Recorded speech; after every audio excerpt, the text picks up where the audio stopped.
गण्या, गणेश। गांव के अंदर नाम बिगाड़ते ना, नाम बिगाड़ बिगाड़ के बोलते। तो एक दिन अचानक दोपहर के समय में उसके दरवाजे को ठकठकाया गया। उसके दरवाजे पे ठक ठक की आवाज हुई। दरवाजा खोला, गणेश ने दरवाजा खोल दिया। दरवाजा खोलता है तो क्या देखता है कि सामने एक तेजस्वी व्यक्ति, भारी कदकाठी वाला व्यक्ति खड़ा है। दरवाजा खोल करके कहने लगा, जी आप कौन? जो सामने खड़ा हुआ व्यक्ति था उसने परिचय दिया कि मैं यमराज हूं। कैसे आना हुआ? हाथ पांव कांप गए 1 मिनट के लिए तो गण्या के। तो कहा कि मैं कुछ 50-100 लोगों की लिस्ट लेकर के आया हूँ, 50 लोगों की लिस्ट लेकर के आया हूँ। मुझे इन लोगों को लेकर के जाना है, पहला नंबर तुम्हारा है।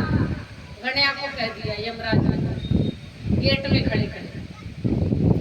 कांप गया अंदर तक, सामने मौत खड़ी देख के कांपेगा नहीं, पर अपने आप को कंट्रोल में रखा और अपने चेहरे के भाव बदलने नहीं दिए।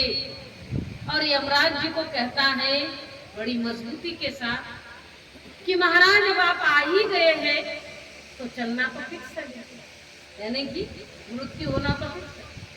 पर ऐसे भी क्या जल्दी है महाराज, आइए तो अंदर बैठिए। तो यमराज जी आश्चर्यचकित हो गए कि जीवन में पहली बार ये देखने को मिला नाटक। वरना जिस किसी के भी सामने जाते थे लोग बेहोश हो जाते देखते हुए, हाथ पांव ठंडे पड़ जाते थे, हाथ पांव फूल जाते थे, ब्लड प्रेशर हाई होता, पहले काम तमाम हो जाता।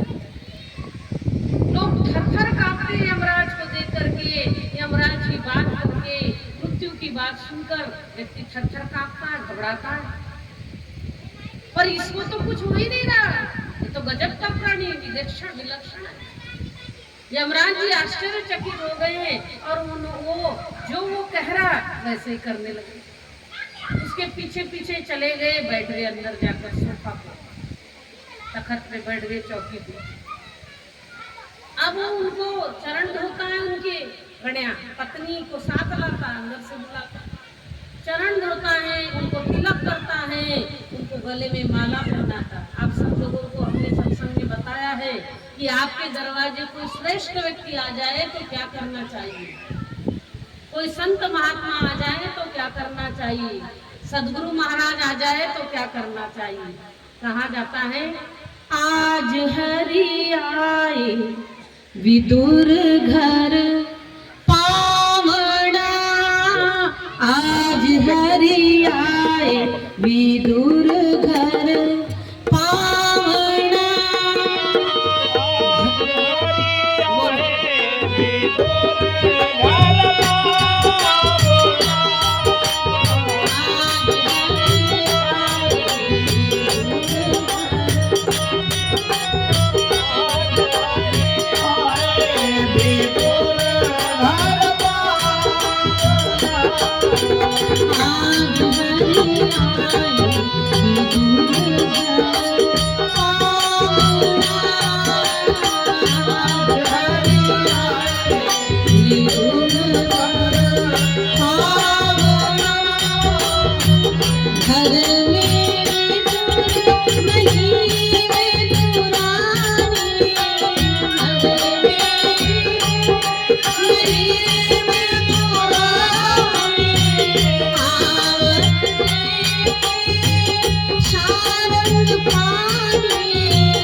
का एक भाग है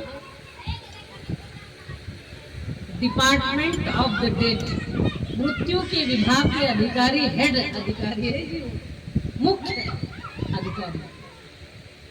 तो वो आ गए, सृष्टि परमात्मा के आदेश से वो चलते हैं, उनका डिपार्टमेंट ही यही है।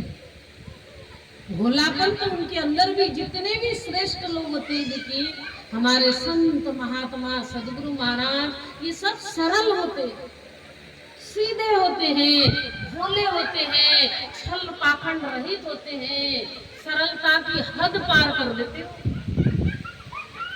तभी तो महान होते। कोई छल पाखंड कपटी को महान कहता है कभी? बताओ आप। कोई बदमाश को महान कहोगे आप? दूर भागोगे। ये सब महान आत्माएं होती है, संत महात्मा सदगुरु महाराज, दया के सागर। आप लोग तो यहाँ दया के सागर सदगुरुदेव भगवान की जय बोलते हो, मैंने तो कहीं सुना ही नहीं था, यही आके सुना। हमने कहा ये तो नया ही जयकारा लगाते भाई। फिर मैंने बहुत सोचा, क्योंकि मैं हर बात पर स्टडी करती हूँ, विचार करती हूँ, आप कुछ कह देंगे और हम मान लेंगे, ऐसा है नहीं। हम तभी मानते आपकी बात जब उसमें 100% सत्य होगा, उसमें किसी प्रकार का दिखावा नहीं होगा, वो जनहित के लायक कही हुई आपकी बात है, जनहित के लिए अच्छी बात है, तभी हम आपकी बात पर मुहर लगाते, नहीं तो नहीं लगाते। तो हमने कहा ये दया के सागर सदगुरुदेव महाराज की जय क्या बोलते, मुझे भी अटपटा लगा, क्योंकि कानों को वही आदत होती सुनने की, जो हमेशा सुनता रहता वही उसको अच्छा लगता रहता। कभी कभी सुना हुआ व्यक्ति बहुत देर तक समझ में, सुनी हुई चीज बहुत देर तक समझ में नहीं आती, और जब समझ में आ जाए तो फिर बहुत ही अच्छी लगती। तुमने कहा बहुत अच्छा बोलते भाई, दया के सागर सदगुरुदेव महाराज की जय। तो सदगुरुदेव महाराज दया के सागर होते। कहा जय जय सुरनायक जन सुखदायक प्रणत पाल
ज्यादा नहीं सुना है, बहुत लंबा प्रसंग है।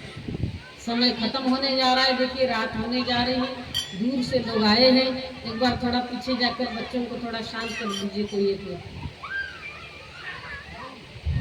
मंदिर है तो सार्वजनिक है, सरकारी चीज तो अपने बाप का माल होता है, देखिए सार्वजनिक जगह अपने बाप का होता है। मंदिर की जगह आपने सत्संग रखा, बहुत अच्छी बात है। देखिए मंदिर है ना पीछे, मंदिर, आश्रम, देवी स्थान, काली स्थान, दुर्गा स्थान, ये सब किस लिए होते हैं जी?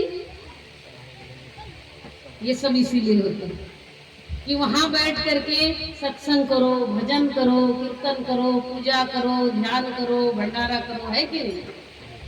काली स्थान, देवी स्थान, दुर्गा स्थान, आश्रम, मंदिर। हमारा आश्रम है देखिए बेगूसराय शहर के अंदर, रेलवे स्टेशन के बैक साइड में आपका रेलवे स्टेशन है। ये बेगूसराय रेलवे स्टेशन के पीछे चले जाइए आप, बैक साइड में एक मोहल्ला है, उसका नाम है बाघा, बाघा मोहल्ला, या सत्संग मोहल्ला भी कहते हैं, और सत्संग गली भी कहते हैं। अभी कल परसों मैंने सुना कि वो एक व्यक्ति कह रहा, मैंने उसको कहा, मैंने कहा गुरु पूजा में पानी की जरूरत है, उनको पानी वाला था बेचारा, पानी का टैंक लेकर जा रहा था, ठंडे पानी का। मैंने कहा भैया मुझे भी चाहिए, गुरु पूजा आ रही है तो हमको भी एक टैंक खड़ा कर देना हमारे आश्रम में। तो कह रहे, मैंने कहा जानते हो? आ सकता है जानता हूँ, सत्संग गली में है बोले। तो मुझे बहुत अच्छा लगा उसकी बात। मैंने कहा ये नया बात है, इसने बताया, सत्संग गली बोल रहा। कह रहा मैं जानता हूँ आपके मंदिर को, सत्संग गली में मैं आता हूँ, बोले देता होगा उधर पानी। कह रहा मैं दे दूंगा आपके यहाँ भी पानी। तो सत्संग गली, सत्संग मोहल्ला, बागा मोहल्ला उसको कहते हैं। वहां पर हमारा आश्रम श्री हंस भक्ति मंदिर नाम से 50 सालों से, 50 साल कम नहीं होते जी। अब आप ये धिक्कार माने कि मुझे क्यों नहीं पता। अगर आपको पता नहीं है तो ये सोचने वाला विषय है कि 50 साल से कोई आत्म जागृति का काम कर रहा है और हम वहां तक पहुंचे ही नहीं आज तक। दुख की बात है ना, बड़े दुख की बात है कि बहुत अच्छी चीज संसार में बट रही है, सत्संग बट रहा है, हीरे राम नाम के हीरे मोती बट रहे हैं और आपको अभी तक मिले ही नहीं, पता ही नहीं चला आपको आज तक। सोचो, पर छोड़िए, जाने दीजिए, आज तो मिला। अब आगे का तो जीवन हम ठीक कर सकते हैं। तो मैं आपको इनवाइट करती हूँ, यानी कि निमंत्रण देती हूँ कि आइए आप। हर रविवार को सत्संग होता है, देखिए हमारे आश्रम के अंदर। आप आइए, आपको कोई नहीं रोकेगा। नागेश्वर के घर आप मत जाना। यहाँ बैठे हुए हैं नागेश्वर जी, जिन्होंने इस प्रोग्राम का आयोजन करा रखा है, इनके घर मत जाना।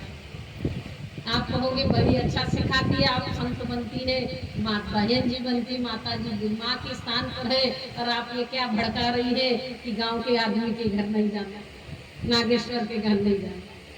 आगे का सुनो तब समझ में आएगा कि नागेश्वर के घर पर मत जाना आप। इनके बच्चे अभी शादी लायक है, बच्चे वो लोग, और भाई के बच्चे और भी बच्चे लोग शादी लायक है, बहन बेटियां। अगर ना बुलाए अपने बच्चों की शादी में आपको तो नहीं जाना है। समझ में आया?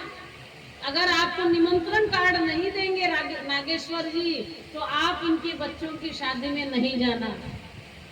निमंत्रण कार्ड देंगे तभी जाना। पर सत्संग अगर रखते हैं तो निमंत्रण नहीं भी देते हैं तो भी चले जाएंगे। ठीक है? किसी के भी घर, ये तो मैंने कॉमेडी के लिए नागेश्वर जी का नाम लिया, बाकी किसी के भी घर उसके पारिवारिक प्रोग्रामों के अंदर बिना निमंत्रण के आपको नहीं जाना चाहिए, अपमान हो सकता है। पर अगर सत्संग रख रहा कोई भी, नागेश्वर क्या, कोई भी व्यक्ति अगर सत्संग रख रहा है, सत्संग हो रहा है और आपको समझ में आया कि भाई जी आ रही, सतपाल महाराज जी का सत्संग हो रहा है, बेधड़क चले जाइए, बिना बुलाए चले जाइए। कोई आपका अपमान नहीं होगा, बल्कि वहां पर लोग खुश ही होंगे आपके जाने से। तो वहां जाना चाहिए जहाँ आपके जाने से खुश होते हैं लोग। तो आपके आने से हम भी खुश होते हैं। हमारे आश्रम में आप आइए। गुरु पूजा का पावन पर्व भी हम मना रहे हैं। देखिए 21 जुलाई को टाउनशिप करके एरिया है आपका, रिफाइनरी बड़ा फेमस एरिया है। मैंने भी कभी नहीं सुना था, पहली बार देखा। ये unit, refinery unit India level का है। इंडियन ऑयल का एक पार्ट है ये, इंडियन ऑयल की एक ब्रांच है ये। कितना बड़ा प्रोजेक्ट है इंडिया लेवल का, उसका ये बहुत बड़ा यहाँ पर प्रोजेक्ट है। रिफाइनरी बोलते हैं इसको, टाउनशिप बोलते हैं, बरौनी टाउनशिप। उसके अंदर एक तालाब है, पोखर जिसको आप बोलते हैं। बड़ा सुंदर वहाँ एक मंदिर है, बड़ा सुंदर रमणीक जगह है। वहाँ पर हमारा कार्यक्रम रखा गया है 21 जुलाई को। बाहर से संत महात्मा भी उसमें आने वाले हैं। और जैसा सत्संग यहाँ पर हो रहा है, ऐसा ही सत्संग इससे भी बढ़िया वो सुनाएंगे, क्योंकि वो बहुत विद्वान है। पटना से महात्मा जी आ रहे हैं और सत्संग का समय है 2 बजे से 5 बजे तक का। आपको 1 बजे तक वहाँ पहुँच जाना चाहिए। और एक कलाकारों को अब नहीं दूंगी निमंत्रण, बहुत देख चुकी हूँ। जो आता ही नहीं देखिए उसको क्या निमंत्रण देना है कि नहीं। आप आइए, हम आपको सौभाग्य बुलाएंगे। तो इस प्रकार से ईश्वर परमात्मा हमारा निजी होता है, हमारा रिलेटिव होता है, हमसे प्रेम करने वाला होता है। मैं वो कहानी सुना रही थी आपको गणेश की। उसने भी बड़े प्रेम से, बड़े स्नेह से यमराज जी के चरण धोए, उनको बैठाया। यमराज जी बड़े प्रभावित हुए कि भाई कमाल